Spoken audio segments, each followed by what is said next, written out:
The views and opinions expressed in this podcast are simply that, opinions. All are presumed innocent until proven otherwise in a court of law.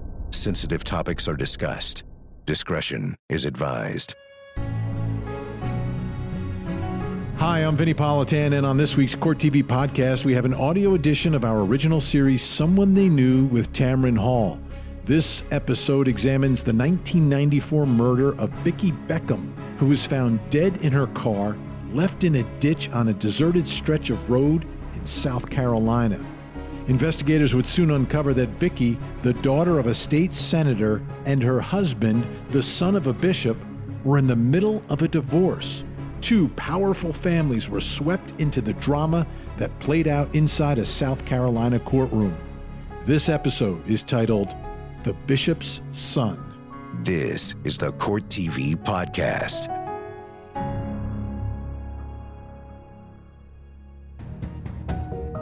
These were two very prominent families that kind of joined together when Stephen Beckham married Vicki Lander. And I'm not sure that anybody in Newberry wouldn't have known these people. She was in the car dead. It didn't look like an automobile accident. It looked like a homicide. There was no way that the accident itself could have caused it based on the minimal amount of impact. I was thinking about how I was going to do this, you know. There's a murder, there's sex, violence, and rock and roll. There was a point where the cops said that this was an almost perfect crime because they had nothing to go on.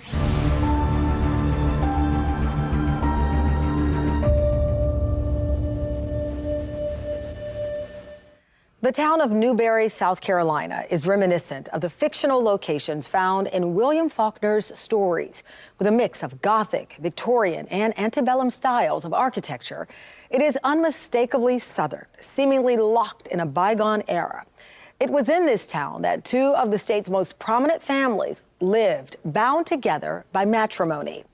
But on June 12, 1994, an horrific crime would shock Newberry to its core and pit these two families against each other.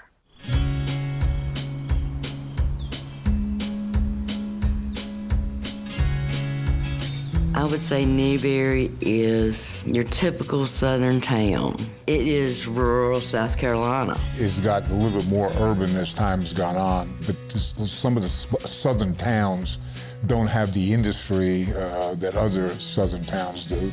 And industry, of course, brings along prosperity and jobs. So I think Newberry's pretty much stayed the same. Newberry's some of the finest people in the state of South Carolina. They are just salt of the earth people.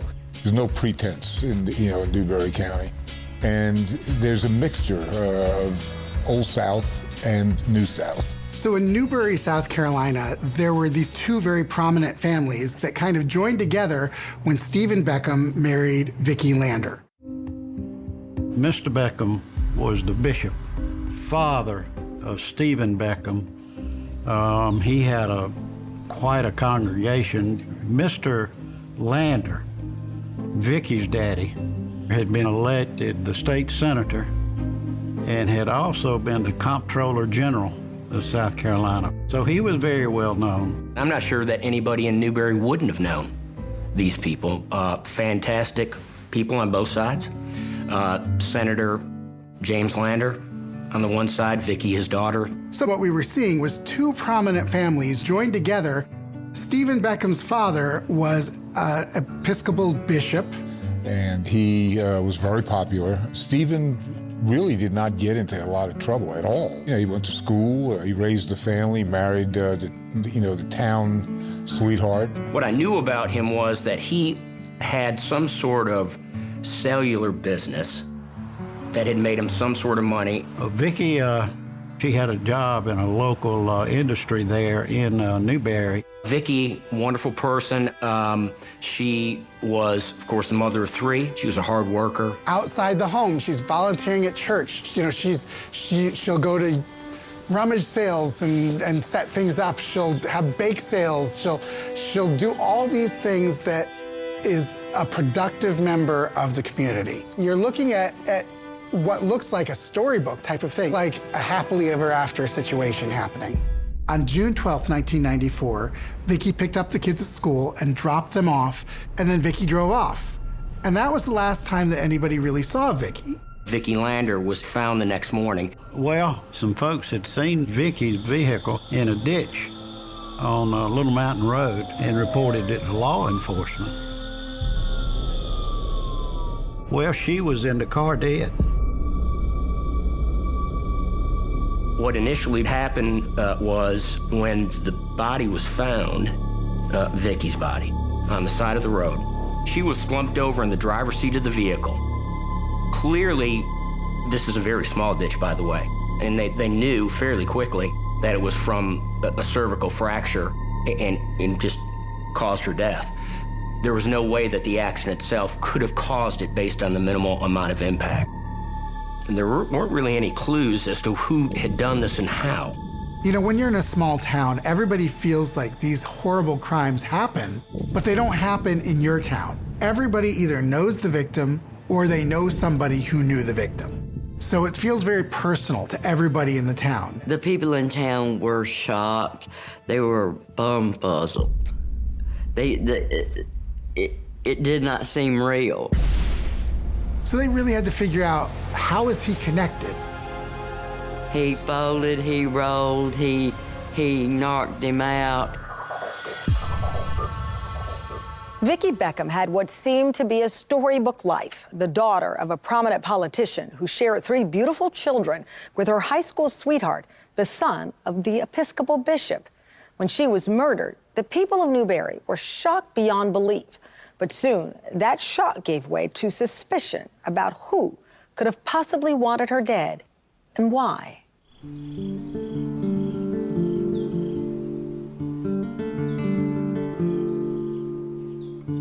The husband is always going to be a suspect when a woman is killed. And the husband, everybody knows him. They know his father. They know his family. They know his story. I think he was in the forefront of the law enforcement's collective mind because it's always the spouse. That's the first one you go looking at because they usually have the motive and the opportunity. But they couldn't get anything on him. He was brought in for questioning because they needed to know, where were you? What's your alibi? And, you know, that was a struggle for the cops because he had an alibi. Stephen had been with the kids, and he'd been with the kids continually. So it didn't look like he was the one who'd done this to her. So then they had to look into other people. I wrote a quasi-editorial saying, hold now, just hold on. He has not been found guilty. They are like finding evidence. You need to save your accusations and your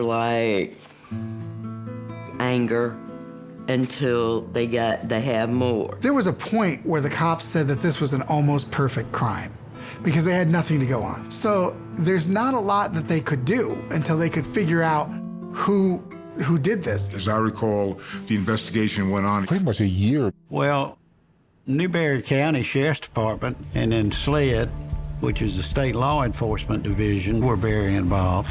There was unimaginable pressure on the police to solve this. First of all, this isn't a place where murders happen all the time. Second of all, everybody knew this woman who'd been killed.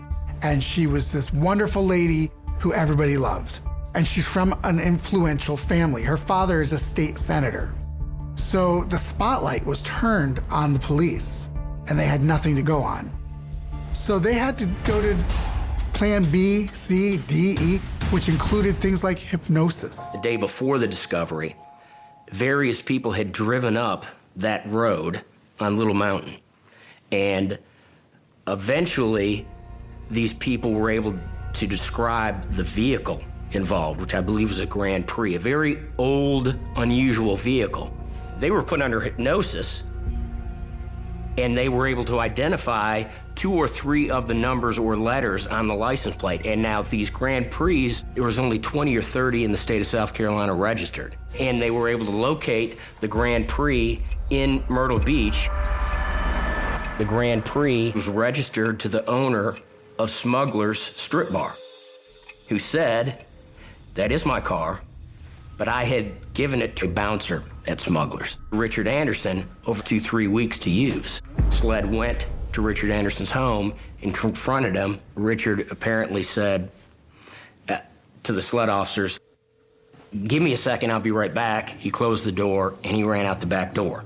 Cops realized, okay, this is our guy, but why would somebody just randomly come from Myrtle Beach, from a strip club, and kill somebody, this housewife who's living, in the low country somewhere, and for what? What's the motive here? So they really had to figure out, how is he connected? He then was apprehended shortly thereafter and did go back to SLED headquarters in Columbia and confessed fully. Yes, he did. He folded, he rolled, he knocked him out, he just let it all hang out. Mr. Anderson was not one of these hardened criminals who really knew what he was doing. He was not a criminal mastermind. So the minute the cops started confronting him with certain things, he was willing to tell everything. Somehow or another, he and Stephen linked up, established some sort of relationship. Stephen and Anderson started talking about doing something with Vicki. And Anderson went up to Newberry, and that's where he killed her. Everything looked perfect from the outside, but when you started really peeling back the layers and seeing what was going on, and seeing this was a marriage in trouble. They had separated, and this was a marriage that was headed for divorce probably sooner rather than later. They were talking about who was going to get the kids, because the custodial parent. So I think at that point, things got a little serious. So what we understand is that Vicki Lander dropped her children off at the bishop's home. At some point, we believe that Stephen Beckham decided that he was going to talk with Vicki about the custody situation. And he jumped in the car with Vicki. Why she let him in that car, I cannot tell you. I reckon she was trying to be conciliatory, and it got her killed. He started whacking her in the back of the head with a gun before he delivered her up to Richard George Anderson. He then drove Vicki's unconscious body to the location where Richard Anderson was waiting, which was in a forest across the street from the bishop's home. At that point, she still was not dead, but Richard Anderson eventually struck her in the back of the neck with bolt cutters, breaking her neck. Then he waited until it was night. Then he drove her to the place called Little Mountain. And in this one location, it's a very steep drop-off off the side of this road. And the plan was that he would push Vicki's dead body in her car off the side of this mountain, which would have gone down hundreds of yards into a forest and probably not be found for months. And it would have better looked like an accident rather than bolt cutters to the throat. He borrowed a car to come here to do the transaction. And several locals saw that car, and he was scared that he was going to get knocked out. At that point, Richard Anderson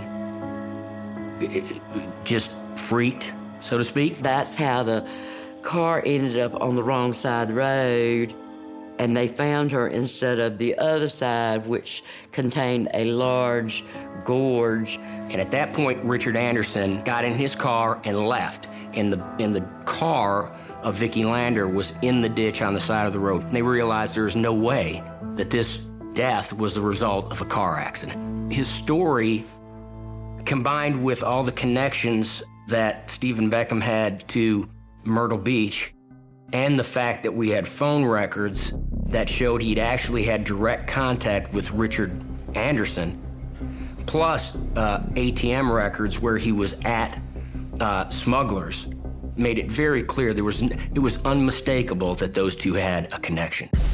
I think he figured that the best way to get her to shut up is to shut her up permanently and get her out of his life forever.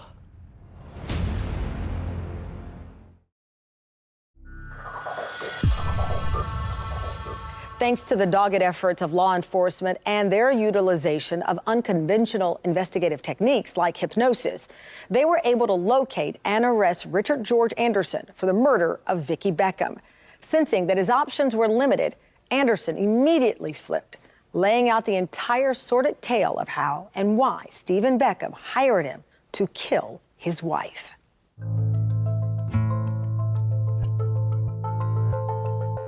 This is such a bizarre case with so many twists and turns. I would tell you, I probably think about this case every single day, if not more. There was just too many connections between Stephen Beckham and Richard Anderson for Richard Anderson's story not to be true.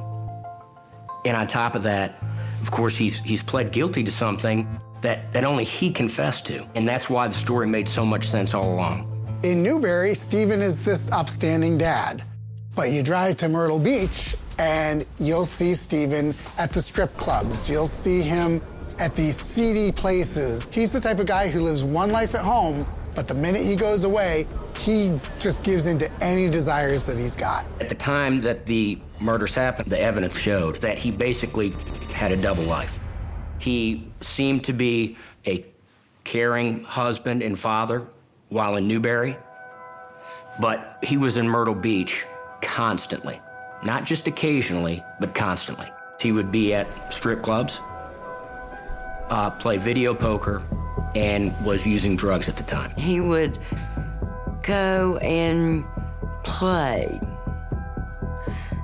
out at night. Vicki would stay with the kids, and somehow he gravitated towards Smugglers, which is a strip club, one of the strip clubs in Myrtle Beach. There's a place down there called the Dollhouse. They probably get 750, 800 people a night. But they're people who are golfers, they're businessmen. This was not a place like that. This was not the type of place you would expect Stephen Beckham to be in. It was a seedy place, even as strip clubs go. And it was right there in Myrtle Beach. And it was far enough away that he wouldn't run into people who he knew from back home in Newberry. I would imagine it played a great deal in the dissolution of their marriage. She found out about his drug use and abuse, found out about his gambling, and they were going through a divorce when this homicide happened. There were tales of gambling, cocaine, of selling, buying, snorting, running with a pack that was there with the owners, the bartenders, the bouncers, of course. Well, Richard Anderson was a bouncer, as I recall, at the Smugglers Bar. What we believed was going to happen was that Vicki Lander was going to say all these things to the court and out him, so to speak, in regards to his drug use, his double life. And it was going to cause a lot of problems for him in Newberry itself. And that was what we believe to be the motive of the case of the murder. And if that got out there, it would be embarrassing. It's not a good look for the son of an Episcopal bishop to be involved in all these seedy things. He wanted the kids. He wanted her to shut up and go away. And I think he figured that the best way to get her to shut up and go away is to shut her up permanently and get her out of his life forever. What happened was, the day after the warrant was issued, we learned later on that he had driven all the way down to Florida, checked himself into a hotel with his two oldest children, stayed there for an hour and 30 minutes, checked out, and then drove up to Kentucky. He basically goes on this tour of the Southeast. He drives through Georgia. He goes down to Florida. He goes up to the Carolinas. He ends up in Kentucky. Here you had Stephen denying everything and pretending everything was okay and then taking off for parts unknown, and some say was fixing to take the kids out of the country because he was fixing to get arrested for Vicki's murder. Eventually, he was found in a parking lot under some sort of apparent overdose. To this day, we don't know if it was an accidental overdose or whether it was an intentional one. We don't know. But what we know is he needed medical attention, and that's when he was found. He OD'd on cocaine, and that he was trying to get out of the fix that he had put himself in. But he did not take into account his Episcopal friends being so concerned about him when he was unresponsive. They called the ambulance. Busted. You cannot get an EMS in a case like this without some variety of law enforcement showing up. And that's when the brick wall crumbled. They took him to the hospital, and Bishop Beckham called me and said, my son is a suspect in his wife's killing, and I ran over to the Lexington County Hospital. Not only was he a suspect, he was probably the main suspect because he had run. You don't run unless you feel some kind of guilt going on. He brought me an old Army rifle, a picture of his wife, and an address. He wanted me to kill his wife.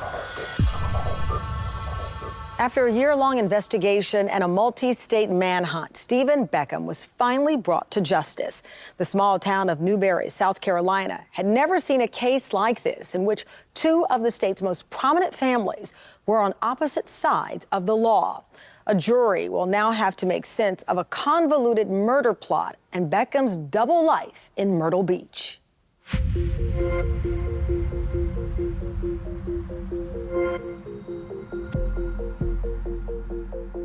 Ladies and gentlemen of the jury, on behalf of the people of the city of Newberry and Newberry County, I extend to you our welcome.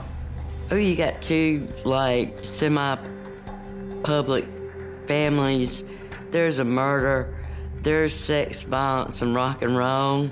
I saw people in there I knew every single day. There wasn't an empty seat in the courtroom, ever. Victoria Lander Beckham, the victim in this case, was brutally, cold-bloodedly, and viciously murdered on June 12th of 1994 by Richard Anderson and defendant Beckham. Well, by the time we got the case at the solicitor's office, law enforcement had done such a good job that we had it all set up. And Richard Anderson pled guilty in this courtroom to murder. And Richard Anderson will testify in this courtroom before you to what he and defendant Beckham did. These are very high-powered, so to speak, defense attorneys. On the day of her death, when Vicki Beckham's car was found with her body in it at 9 o'clock at night, within an hour or two, they were at Stephen Beckham's house, and they were accusing him of the crime then. No forensics, no fingerprints, no statements, no identification. And that's the problem, ladies and gentlemen, with this case. And as you listen to the case, I think it's going to become apparent that the police came to a conclusion. Why, I don't know. As the solicitors told you, the victim, Vicki Lander Beckham, is the daughter of this county's state senator. Perhaps law enforcement felt that they needed to get aggressive immediately and start shaking some trees. The thing that we did, first we moved for a change of venue.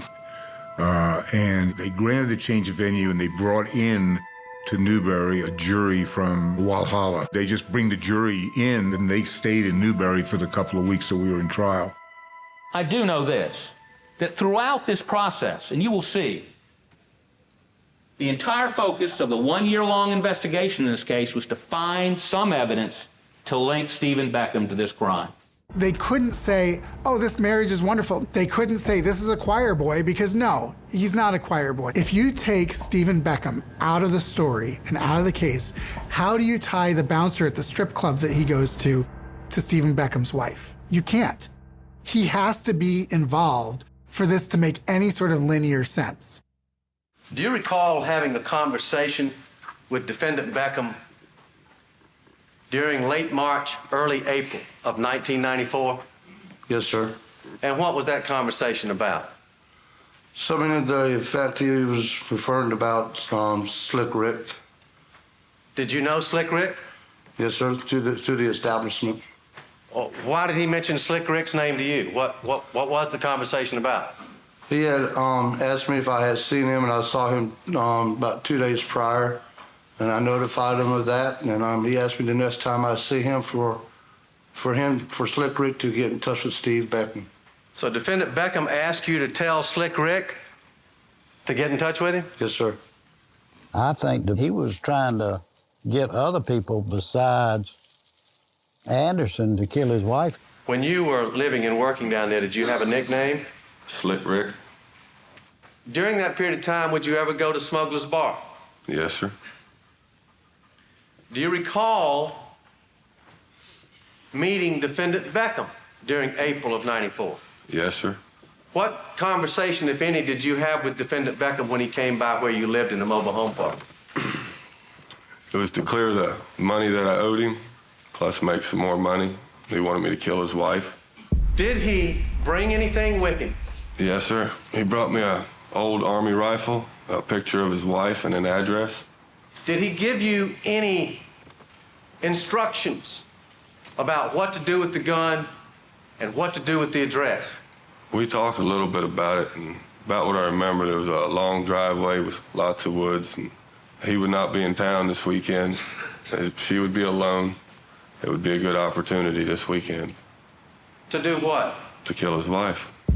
Tell the jury kind of what you said, and what he did, and how this conversation went. I explained that I just got out of the penitentiary on accessory murder charge, and I was in no hurry to go back. Yes, somebody who's called Slick Rick probably has some credibility issues, on trial. But there were enough of them, and their story made sense. No one has offered you or suggested to you anything you ought to say? No, I'm here because I feel bad. Well, if you feel bad, then why is it in March of 1994, April of 1994, when somebody's handing you a rifle, a picture of their wife, and an address and asking them to go sniper, that you didn't feel bad? Well, that's why I'm here now. That's why I feel bad, because I should have done something then and I didn't. So you're really seeing the two sides of Stephen. You're seeing the upstanding side, the type that you bring home to mother, and then you're seeing the other side, which is sleazy and dirty. And you put those together and you start realizing that all isn't what it seemed. The people there in Newberry, they didn't know him at all. I was expecting a body, not somebody who was still partially alive.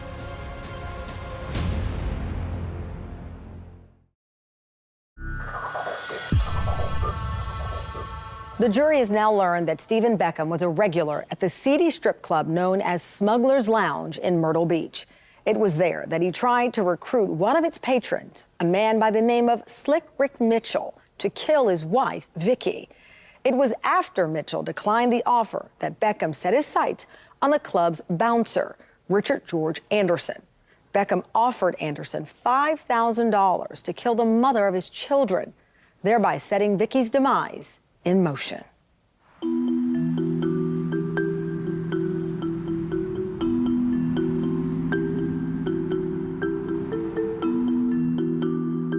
Everybody in Newberry knew each side of this case. There were too many dynamics with the families in town. And, you were either going to be with the Beckhams, you were going to be with the Landers. And, it really was split. In the courtroom, one side was the Beckham crowd and the other side was the Landers crowd. Richard, sometime in May of 1994, did you have occasion to have a conversation with Defendant Beckham? Yes, I did. Do you recall the conversation? Yes, Steve approached me wanting me to do something for him. His exact words were he had a package he wanted to get rid of, and it'd be worth a lot of money.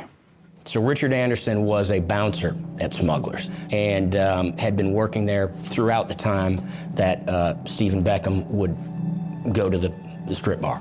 Richard's had many problems, one of which is that he was a drug addict at the time himself. Richard George, he felt pressured by Stephen, whom, from what I understand, was all that was charming in the world.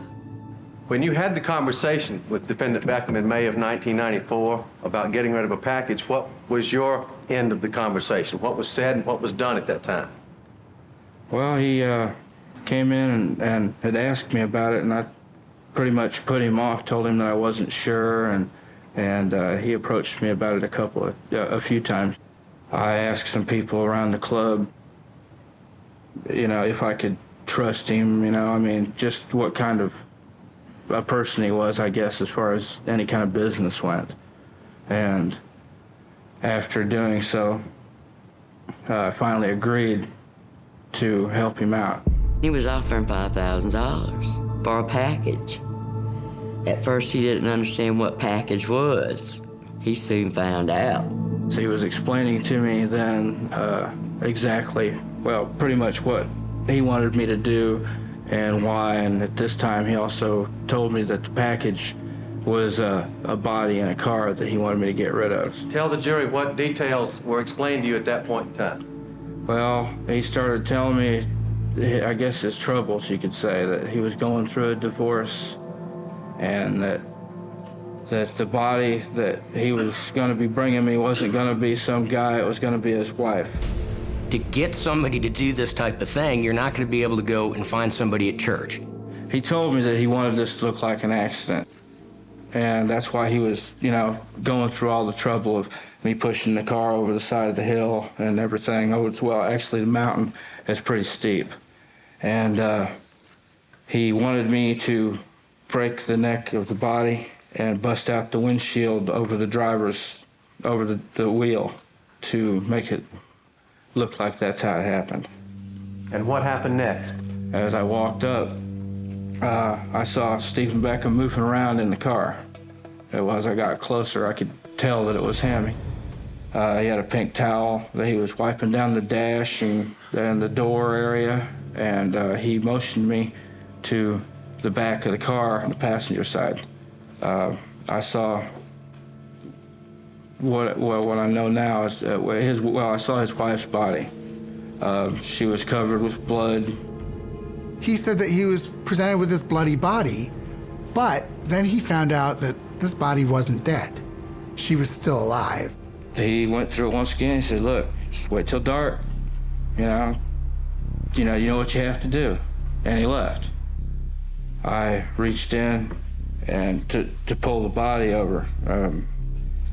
At this time, it was like she tried to breathe. And that threw me off. That just shocked me. I didn't know, I was expecting a body, not somebody who was still partially alive. So he left? Yes. And what did you do? I wanted to go ahead and I wasn't thinking about, I was thinking about how I was going to do this, how I was going to break her neck, and I took the bolt cutters and I struck her on the side of the neck to the front of her throat and moved her over and struck her in the back of the neck.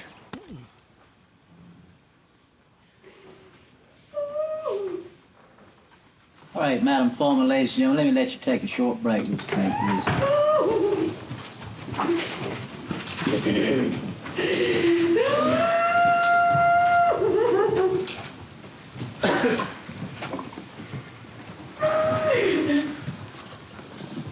Well, you can see a woman being killed in that exact moment, in that exact way.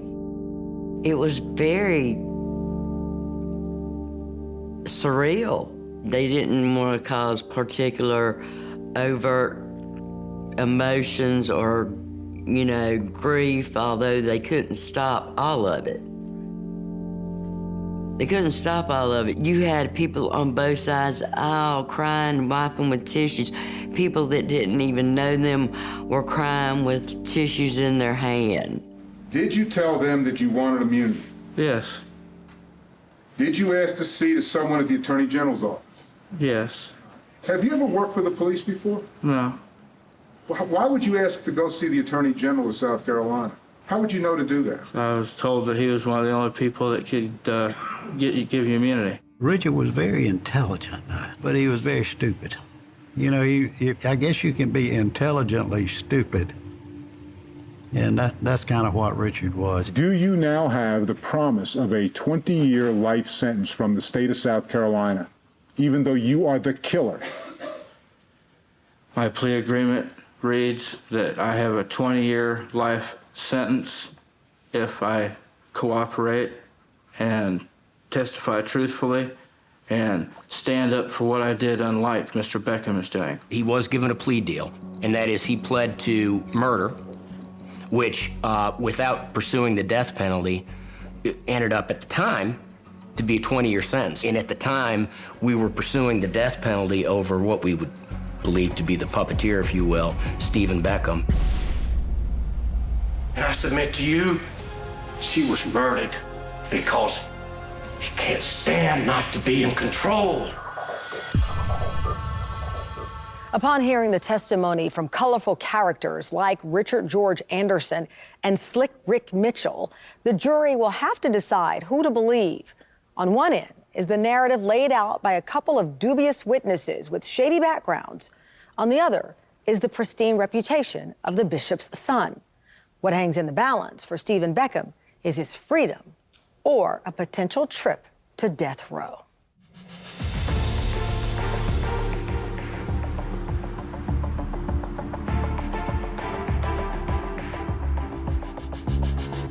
Juries now sit, not for the king, not for the government. Juries now sit as a buffer between the state that has awesome power, and between the citizens who are accused of crimes. I think it was very emotional when you had both sets of parents or grandparents to their children. It was palpable how difficult it was to stay in the courtroom with these families with only 10 feet between them in a courtroom, knowing that one side wanted life and the other side wanted death. Let me talk to you about Richard Anderson. Richard Anderson, I suggest to you, is a vicious, violent person. Richard Anderson does not deserve to have you believe him. Richard Anderson is a con man. Richard Anderson is a manipulator. There's nothing to tie Stephen Beckham to this event. All of the circumstantial evidence in this case points to Stephen's innocence. None of it points to guilt. The evidence in this case dictates your success. Solicitor Jones is a fantastic orator. He's been a solicitor there for 30 years, and he is impressive in court. The evidence in this case will not allow you to let him get away with murder. When he would give a closing argument, you just wanted to get out of the courtroom. You felt like, you were just being pounded on. I ask you not to forget about Vicki Lander Beckham. You don't know her. You didn't meet her. But you should not forget about her. And I submit to you that she may have been tardy from time to time, but thanks to defendant Beckham, she was early in departing this life. You ask yourself, why? Why was Vicki Lander Beckham murdered? You ask yourself, why? And I submit to you the answer is she was murdered for greed, greed of money, and greed of custody. And I submit to you, she was murdered because he can't stand not to be in control. Now, the deliberation, as I recall, took about 5 hours, and that's pretty quick in this type of case, which is extremely complicated from an evidentiary standpoint. Well, inside the court, it was tense because you didn't really know if either side had presented an open and shut case. These trials are tough on everybody. So I warn you, ladies and gentlemen, that if you do not believe that you can control your emotions, during the receipt of the verdict, I'd ask you to leave now. If you are in here and there is an outburst, then you will be subject to a contempt citation, and that means jail. The room was surrounded by law enforcement because the judge was scared that pandemonium would unleash in his courtroom. Or bring the jury in, Mr. Bailey.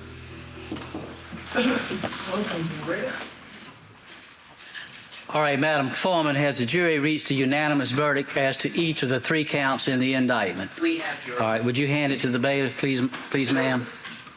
All right, Madam Clerk, you may publish the indictment and the verdict. Indictment number 96 GS 3679, the State versus Stephen Andrew Beckham. The verdict of the jury as to count 1, conspiracy, is guilty. Count 2, kidnapping, is guilty. Count 3, murder, is guilty. We did offer theories as to why Richard Anderson did it. Whether that was convincing or not, obviously it wasn't, because they found him guilty. I think we realized during the death penalty phase how difficult it was going to be to get the death penalty phase when Stephen Beckham's daughter took the stand, because she was very compelling. You remember the day you found out about your mom? You told us about that the other day. Yes, sir. And that day, I think you described as the worst day of your life. Yes, sir. We still felt we were doing the right thing, but she made a very, again, compelling witness asking for her father's life to be spared. Any doubt in the world, Father loves you more than anything on this earth? I'm Daddy's little girl. Is there any doubt in your mind that Father loves your brothers? He loves us more than anything. And how do you feel about him? He's all I got left.